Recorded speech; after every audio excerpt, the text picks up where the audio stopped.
పిడుగురాళ్ళ ప్రజలకు మరియు పాత్రికేయ మిత్రులకు అందరికీ కూడా నా నమస్కారాలు. ఈ నెల 3వ తారీఖు నుంచి మన పిడుగురాళ్ళ మున్సిపాలిటీకి వైస్ చైర్మన్ ఎలక్షన్ జరపడం కోసం గౌరవనీయులైనటువంటి రాష్ట్ర ఎన్నికల కమిషన్ వారు నోటిఫికేషన్ జారీ చేసి 3వ తారీఖు నాడు ఎలక్షన్ జరపాలని చెప్పి చూశారు. ఆ రోజున క్వారం లేనందువల్ల మరుసటి రోజుకి పోస్ట్ పోన్ చేశారు. అదేవిధంగా మరుసటి రోజు కూడా సరైనటువంటి సభ్యులు క్వారం రానందువల్ల దాన్ని మరి ఒక తేదీకి కూడా పోస్ట్ పోన్ చేయడం జరిగింది.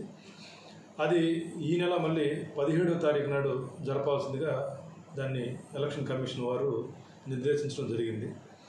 ఈ క్రమంలో 3-4 తారీఖు నాడు కూడా క్వారం రాకపోవడానికి ఈ రాజకీయ కారణాలు ఏదైతే ఉన్నాయో వాటన్నిటిని కూడా పోలీసుల మీదకి రుద్దే ప్రయత్నం జరుగుతుంది. పోలీసులు ఏదో కొంతమందిని బెదిరించారని చెప్పి, అదేవిధంగా టీడీపీ పార్టీ వాళ్ళు కొంతమంది వైసీపీ కౌన్సిల్ సభ్యులను కూడా బెదిరించారని చెప్పి, కిడ్నాప్ చేశారని చెప్పి రకరకాల వీడియోలు రిలీజ్ చేయడం జరిగింది. గత 3-4 తారీఖులు కానీ ఇప్పుడు కానీ ఏ రోజున కూడా మా దగ్గరికి ఎటువంటి కంప్లైంట్ రాలేదు.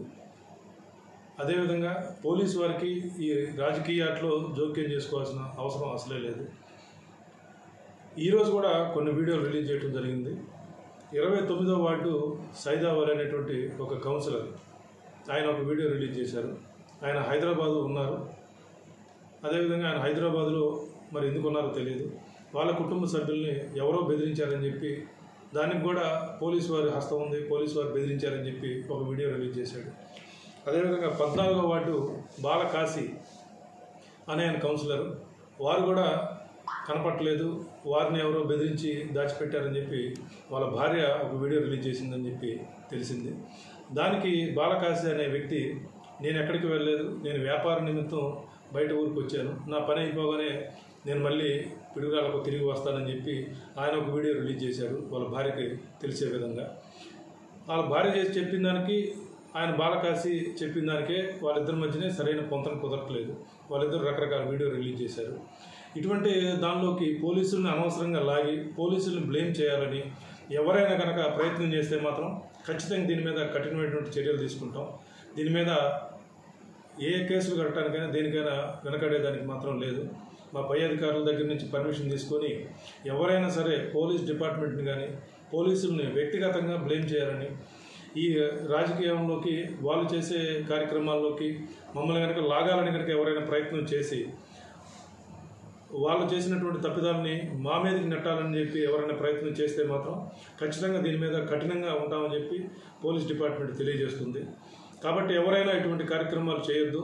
దయచేసి ఎవరైనా మీ ప్రయత్నాలు ఉంటే మీరు రాజకీయాలు ఉంటే మీరు రాజకీయాలు చూసుకోవచ్చు, కానీ దీన్ని పోలీసుల మీద రుద్దాలి, పోలీసులకి ఆపాదించాలని మాత్రం అటువంటి ప్రయత్నాలు మాత్రం విరమించుకోవాలని చెప్పి సందర్భంగా అందరికీ మనవి చేసుకుంటున్నాను. Thank you. గత 2 రోజుల క్రితం 23వ వార్డు జోలకంటి శ్రీనివాసరావు వారి సతీమణి ఆ వార్డు కౌన్సిలరు, ఆయన కూడా ఏదో ఈ మున్సిపాలిటీ వైస్ చైర్మన్ ఎలక్షన్ నిమిత్తం పోలీసు వారు బెదిరించారని చెప్పి ఆయన కూడా సోషల్ మీడియాలో పెట్టి ఒక తప్పుడు ప్రచారం చేయడం జరిగింది. వాస్తవానికి అతను గతంలో మన పిల్లుట్ల రోడ్లో ఉన్నటువంటి సుబ్రహ్మణ్య స్వామి టెంపుల్కి అతను ప్రెసిడెంట్గా ఉన్నాడు. దానికి అతను చేసినటువంటి టైంలో ఒక 2 కేజీల వెండి అతని దగ్గర ఉండిపోయింది. అది తిరిగి ఆ టెంపుల్కి హ్యాండ్ ఓవర్ చేయమంటే చేయకుండా కాలయాపన చేస్తున్నాడని చెప్పి ఆ సుబ్రహ్మణ్య స్వామి టెంపుల్కి సంబంధించినట్టు పూజారి గారు నా దగ్గరికి వచ్చి ఒక రిపోర్ట్ ఇవ్వడం జరిగింది.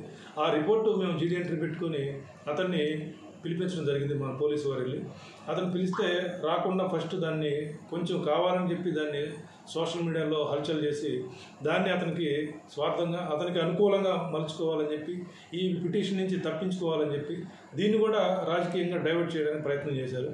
తర్వాత అతను పోలీస్ స్టేషన్కి రావడం జరిగింది. ఫిర్యాదు కూడా వచ్చారు. వాళ్ళిద్దరూ మాట్లాడుకున్నారు. పెద్ద మనుషుల సమక్షంలో మాట్లాడుకొని దాన్ని అతను తీసుకున్న వెండిని కూడా తిరిగి ఇవ్వడానికి ప్రయత్నం చేస్తానని చెప్పాడు. అతను సాయంత్రానికి వాళ్ళు మాట్లాడుకుని క్లోజ్ చేసుకుని వెళ్ళడం జరిగింది. ఈ విషయాన్ని కూడా అతను కావాలని రాజకీయంగా దీన్ని రంగు పులిమి పోలీసు వారిని బ్లేమ్ చేయాలని చెప్పి అతను విశ్వ ప్రయత్నం చేశాడు. అది కూడా చాలా రాంగ్. దాని మీద కూడా మేము పై అధికారుల దగ్గర నుంచి అనుమతి తీసుకొని అతని మీద కూడా చట్టపరమైన చర్యలు ఖచ్చితంగా తీసుకుంటాం. కాబట్టి ఎవరు కూడా ఎటువంటి ప్రయత్నాలు చేయొద్దు.